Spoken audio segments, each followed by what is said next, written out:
नमस्कार दोस्तों। बच्चों, आप घर पर अच्छे होंगे। आज की वीडियो में हम सीखेंगे कि निकलम विधि से भाग कैसे हल करते हैं। कि काफ़ी बच्चों का डाउट होता है कि वो निकलम विधि द्वारा डिवाइड नहीं कर सकते। तो आज की जो वीडियो को अगर आप कंप्लीट देखते हो तो आप उसको सीख जाओगे। देखिए, निकलम विधि करने से पहले मैं आपके लिए क्वेश्चन देता हूँ, उसे देखिए किस टाइप का क्वेश्चन है, ठीक है। फिर आपको निकलम विधि लगाना सिखाएंगे हम। इसको आप, ये आपकी बुक का ही क्वेश्चन है जिस वजह से आपको प्रॉब्लम ना हो। देखिए बच्चों, भाग जो होता है, डिवाइड होता है, आप किसी भी मेथड से कर सकते हो। पर एग्जाम में जो पूछेगा आपको वही करना है। अगर निकलम पूछ रहा है तो निकलम से ही करना है।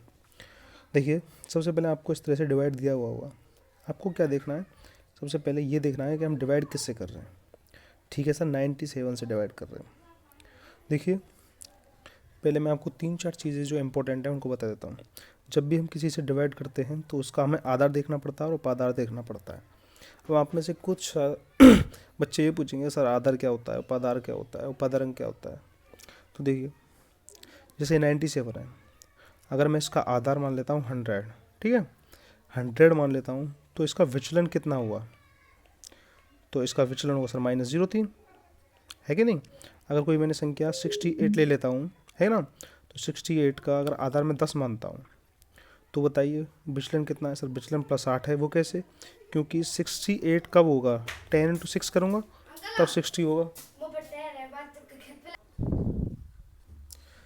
देखिए 60 होगा, देखिए 60 होगा, और 60 कंप्लीट हो जाने के बाद इसमें +8 करते हैं तो 8 इसका क्या होता है, विचलन होता है। अब 10 से ये मैंने 6 किया है, 10 से मैंने 6 डिवाइड किया है, तो ये जो अंक होता है जो इस वाले आधार को यहाँ तक कंप्लीट कर रहा है, ये उसका उपाधार अंक होता है। अब कुछ सारे बच्चों को काफ़ी डाउट हो सकता है इस बारे में, तो मैं आपके लिए अच्छे से समझा दूंगा। इसके लिए आपको देखिए, निकलम में कभी आपने एक क्वेश्चन कराया था मैंने, इंटू 53 ये किया था ना हमने। तो उसमें क्या किया था, 54 इधर 4 विचलन था, इधर 43 था, +3 था। जब इसको डिवाइड किया था मतलब इंटू किया था, तो 5 इधर क्यों लिखा था, क्योंकि 5 जो अंक है, ये 50 कैसे बना, ये 10 × 5 ही तो बना।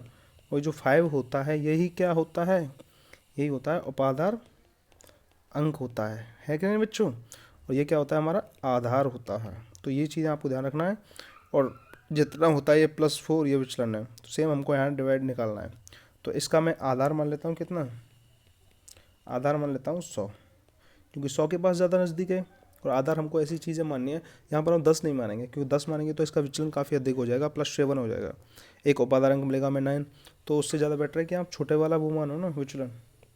तो बताइए विचलन कितना होगा, सर 0.3 होगा। ठीक है बच्चों, यहाँ पर आपको चिन्ह की आवश्यकता नहीं है। देखिए, जब कभी भी आप निकलम विधि से भाग करने बैठें तो आपको एक चीज़ हमेशा ध्यान रखनी चाहिए। आपको 3 ऐसे डंडे काट लेने हैं, 2 एक ऐसा काट लेना है। उसके बाद क्या करना है आपको, देखिए इसे ये होता है प्रथम भाग होता है, ये मध्य खंड होता है, और ये तृतीय खंड होता है। ठीक है बच्चों, अब जिसका हम डिवाइड कर रहे हैं उसे लिखते हैं हम यहाँ से 97 से कर रहे हैं, और कितने का 0.3 इसमें क्या है, विचलन है। अब देखिए, ये यहाँ से मेन जो काम होता है हमारा यहाँ से स्टार्ट होता है कि सर यहाँ से आगे बताइए, इतना तो हम कर लेंगे। देखिए बच्चों, हमें देखना है हमें किस चीज़ में को डिवाइड करना है, 1245। तो हमारे जो आधार में जितने जीरो हैं, हमारे आधार में जितने जीरो हैं उतने हम अंक हमको पीछे रखना है, और बचे कुछ डायरेक्ट उतार दें। सर 2 जीरो हैं तो इसके 4 और 5 पीछे आएगा, और बचा कुछ इधर हो गया। ठीक है सर, इतना हो जाने के बाद आप समझ जाइए कि आपका सवाल कंप्लीट हो गया। देखिए, आपको एक लाइन काट देनी है। चलिए अब सवाल को करते हैं। ऐसा हो जाने के बाद एक को आप डायरेक्ट लिखिए। अब एक को इंटू कीजिए 0 से तो 0 हो गया, एक को इंटू 3 से कीजिए 3 हो गया, 2 का 2 बचा, 4 से। अब देखिए अब कैसे करें, हमको ये वाला जो इंटू है तब तक करना है जब तक जो लास्ट का जो नंबर है ना हमारा 5, उसके नीचे कोई संख्या ना आ जाए। ठीक है नहीं बच्चों, उसके नीचे संख्या आ जाएगी तो हम जैसे ही रुक जाएंगे। तो 2 करो 0 से, सर 0, और 2 को किया 3 से तो 6 हो गया। अब सभी को क्या ऐड करते हैं, 6 and 5 1 हो गया, 4 and 3 7 and 8 हो गया। तो हमारा जो भागफल था वो क्या हो गया, 12, और जो शेष फल था वो क्या हो गया हमारा 81। तो ये हमारे निखिलम विधि है। अब चलिए हम आपको एक सवाल और कराते हैं जिससे आपका डाउट और भी अच्छे से क्लियर हो जाएगा बच्चों। देखिए 311 डिवाइड बाई 8, तो इसे कैसे कर सकते हैं। अब आप में से कुछ बच्चे बहुत जल्दी बोलेंगे सर आधार कितना माने हम। सर आधार मान लीजिए, ऐसा आधार मान लीजिए जो काफ़ी नज़दीक हो इसके। तो 8 के बाद हम 100 तो मान नहीं सकते, तो आधार कितना है हमारा 10, और विचलन कितना है 0.2। विचलन कितना हो गया हमारा 0.2, या फिर आप 2 भी लिख सकते हो। चलिए डिवाइड करें। सबसे पहले आपको 2 डंडे काट देने, ये वाले काट दिए, एक इधर काट देना, मध्यखंड तृतीयखंड द्वितीयखंड लिख सकते हो आप। अब आपको 8 लिख देना है, इसके नीचे आप 2 लिख दीजिए, चाहे तो 0 भी लिख सकते हो।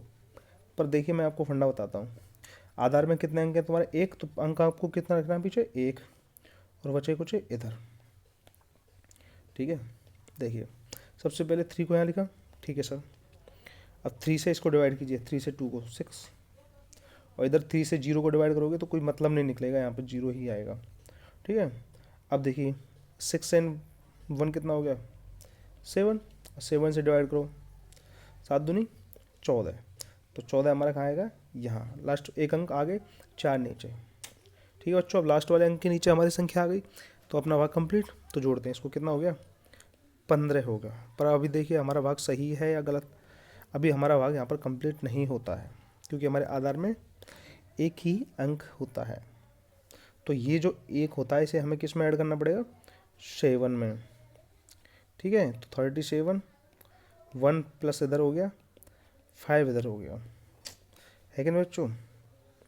ठीक है सर, बताइए कितना होगा।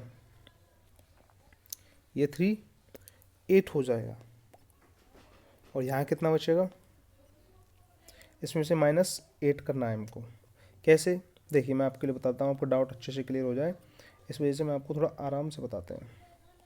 देखिए बच्चों, यहाँ पर जो 1 है ये जो ऐड करने पे आया था, इसे मैं यहाँ से कैंसिल करता हूँ। ठीक है,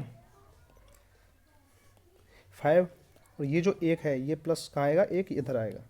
ठीक है, 5 का 5 हो गया, और ये इधर 1 मतलब 1 इसका हो गया, और ये इसमें ऐड करना ही पड़ेगा, और 15 आपको डायरेक्टली लिखना है। ये अंक नीचे निकालने का एक मेथड है। अब इसको एक को हमें 8 से डिवाइड करना है, तो -8 इधर हो गया, इतना अंक बचेगा इधर, और ये कितना हो जाएगा 38। तो हमारा यहाँ पर क्वेश्चन हो जाता है। ठीक है ना, हमको जो भाग है वो संशोधित करना होता है, क्योंकि ऐसी सिचुएशन में क्या होता है, जो हमारा शेषफल होता है वो क्या होता है भाजक से बड़ा मिल जाता है, और जब भाजक से हमारा शेषफल बड़ा हो गया तो मतलब हमारा जो सवाल है वो गलत हो जाता है कि नहीं। चलो इस तरह से हम एक और सवाल करते हैं जो आपके डाउट को अच्छे क्लियर करेगा। देखिए 1013 डिवाइडेड बाई 88, चलिए कीजिए। आधार 100, विचलन 12, विचलन कितना हो गया 12 हो गया। ठीक है, अब देखिए इसमें 88 इधर लिखेंगे, जो विचलन है हम उसको इधर लिखेंगे, और अपने आधार में 2 0 हैं तो अंक को 2 इधर लिखेंगे, बचा को हम इधर लिखते हैं। ठीक है, चलो अब इसको 1 को डायरेक्टली यहाँ उतार दिया, 1 से 1 डिवाइड करो 1 हो गया, 1 से 2 डिवाइड किया इधर हो गया, इधर 1 हो गया, 1 से 1 डिवाइड करो 1 हो गया, 2 से 2 लास्ट वाले अंक के नीचे संख्या आ गई, तो आप इसको ऐड कर दीजिए 5 और 4। देखिए जो भागफल है हमारा 11 मिलता है, हमको शेषफल 45 मिलता है।